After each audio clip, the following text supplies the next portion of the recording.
ఆ రోజుల్లో మేము కరెంటు చూడలేదండి. కరెంటు చూడలేదు. ఆహా, చీకటి. చీకటి. ఉమ్. ఆముదపు దీపాల దగ్గర చదువుకున్నాం. ఆముదం దీపాలు. మంచినీళ్ళు లేవు తాగేందుకు. ఉమ్. ట్యాంకులు తీసుకొచ్చేవాళ్ళు.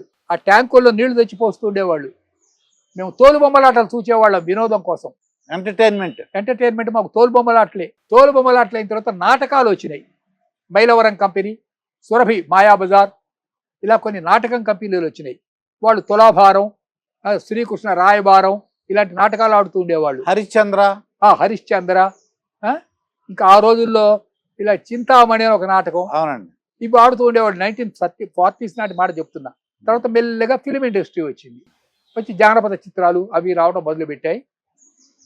1947లో మనకు స్వాతంత్రం వచ్చే నాటికి నిజం చెప్పాలంటే భారతదేశంలో సూది కూడా దొరికేది కాదు.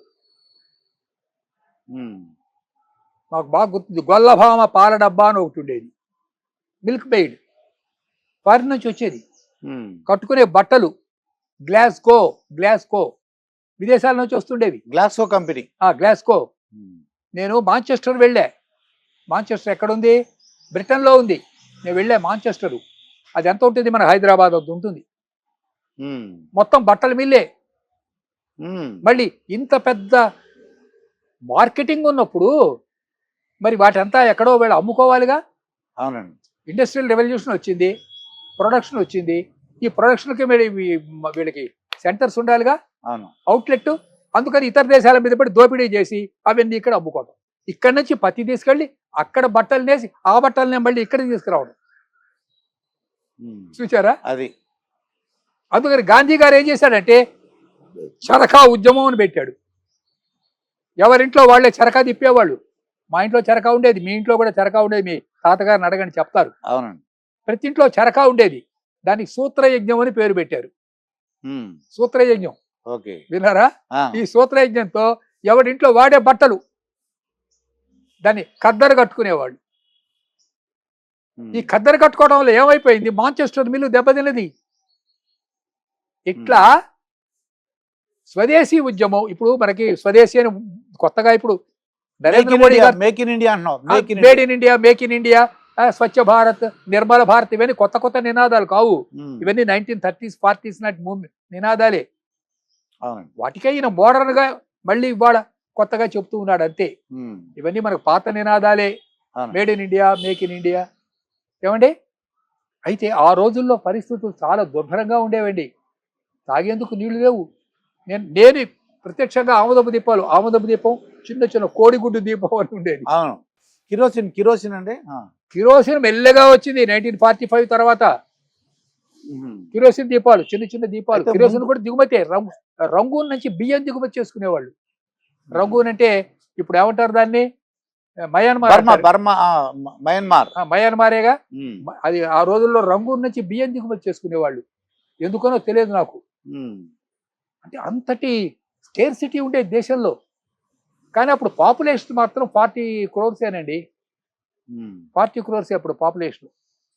అప్పుడు తెలుగు పాపులేషన్ ఎంతో తెలిసిన అండి? 3 crores. 3 కోట్లు అంతే. ఎవళ్ళు తెలంగాణతో కూడా కలుపుకొని ఉభయ తెలుగు రాష్ట్రాలు కలుపుకున్న పాపులేషన్ 3 కోట్లే. మీకు ఒకటి 2 విషయాలు చెప్పాలి, చారిత్రక అంశాలు. అప్పుడు ఉమ్మడి మద్రాసు రాష్ట్రంలో హెడ్ క్వార్టర్స్ మద్రాసులో ఉండేది. దుర్గాప్రసాద్ గారు మద్రాసులో వీళ్ళు సెకండ్ రేట్ సిటిజన్స్ గా బతుకుతుండేవాళ్ళు తెలుగు వాళ్ళు. కానీ పాపులేషన్ 90% తెలుగు వాళ్ళే మద్రాసులో. అది తట్టుకోలేక మాకు సపరేట్ స్టేట్ కావాలన్నారు. అంటే చక్రవర్తులు రాజగోపాలాచారి గారు వాళ్ళు ఏమన్నారంటే, వద్దు, మేము అట్లా సపరేట్ స్టేట్ ఇవ్వము. ఇచ్చినైతే అందరూ సపరేట్ స్టేట్ కావాలంటారు. దానివల్ల ఏమవుతుంది? భాషా ప్రయుక్త రాష్ట్రాలు వస్తే దేశం విచ్ఛిన్నం అయిపోతుంది. మాకు గుర్తుంది. ఎప్పటి మాట చెప్తున్నాను? 1948 నాటి మాట చెప్తున్నా. అంటే స్వాతంత్రం వచ్చిన కొత్తల నాటి మాట ఇది. ఏమండి? ఒప్పుకోలే. అప్పుడు పొట్టి శ్రీరాములు బాబు ఏం చేశాడంటే, మద్రాసులో నాకు గుర్తున్నంత వరకు బులుగు సామమూర్తి గారు, బులుసు సామమూర్తి కదా ఆయన. కాకినాడ కాకినాడ కాదు, మద్రాసులోనే అప్పుడు నేను హై స్కూల్ స్టూడెంట్ని. ఉమ్. బులుసు సాంబమూర్తి, అవునండి. ఆ బులుసు సాంబమూర్తి గారి ఇంట్లోనే ఈయన సత్యాగ్రహానికి కూర్చున్నట్టు గుర్తు నాకు. Subject to the correction. Um. 56 రోజులు నిరాహార దీక్ష చేసి చచ్చిపోయాడు. ఉమ్. అప్పుడు నెహ్రూ గారు భాషా ప్రయుక్త రాస్తారు. తర్వాత మెల్లిగా ముందు ఆంధ్రప్రదేశ్ దాన్ని విశాలాంధ్ర అన్నారు. విశాలాంధ్ర వచ్చినప్పుడు 2 ఆప్షన్స్ అడిగారండి. ఇటు సౌత్ అంటే సౌత్ మద్రాస్ అటు వాళ్ళకి తమిళనాడుకి, ఇటు నార్త్ మద్రాస్ ఇటు తెలుగు వాళ్ళకి రాజధానిగా ఉంటే ఎట్లా ఉంటుంది అని ఆలోచించారు. ఉమ్. మళ్ళీ అది కుదరలే. అప్పుడు ఏమన్నారంటే తిరుపతి ఆంధ్రప్రదేశ్కి ఇచ్చేస్తాం, తెలుగు వాళ్ళకి ఇచ్చేస్తాం, మద్రాసు మాకు ఇచ్చేసేయండి అని వాళ్ళు అడిగారు. ఉమ్. దానికి టంగుటూరి ప్రకాశం పంతులు గారు, నీల సంజీవ్ రెడ్డి గారు ఒప్పుకున్నారు. లేకపోతే తిరుపతి మనకు వచ్చేది కాదు. ఉమ్. చిత్తూరు జిల్లా తమిళనాడులో కలిసిపోయి ఉండేది. ఎందుకంటే ఇప్పుడు చూడండి, ఇప్పుడు నగరే అనే ప్రాంతం ఉంది కదా. అవునండి. రోజా. రోజా కాన్స్టిట్యున్సీ. ఉమ్. రోజా అంటే ఆవిడ సినిమా యాక్ట్రెస్, హీరోయిన్. ఆ సినిమా పేరు నాకు గుర్తు రావట్లేదు ఇప్పుడు, మనకు అవసరం లేదు ఆ పాయింట్. అయితే ఆ నగర్ అనేది ఎక్కడ ఉందంటే మనం తిరుపతి దాటిన ఒక ½ అన్ అవర్కి వస్తుందండి. అది దాటిన తర్వాత తిరుత్తని అని వస్తుంది. తిరుత్తని ఈ తిరుత్తని మన ఆయన పేరు ఏంటంటే సర్వేపల్లి రాధాకృష్ణ పండితుడి బర్త్ ప్లేస్. కాబట్టి అదంతా తెలుగు ప్రాంతమే మొత్తం. ఇదంతా కూడా తెలుగు ప్రాంతమే. అయితే ఏం జరిగిందంటే ఆంధ్రులకు అక్కడి నుంచి రాజధాని వచ్చి కర్నూలులో పెట్టారు. నాకు బాగా గుర్తుంది. కర్నూలులో టెంట్లు వేసుకొని పెట్టారు. టెంట్ వేసుకొని కర్నూలులో పెట్టడం బహుశా ఈ నీల సంజీవ్ రెడ్డి గారు చేశారు అనుకుంటా ఆ పని, నాకు గుర్తున్నంత వరకు. ఇది 1952లో జరిగిందండి.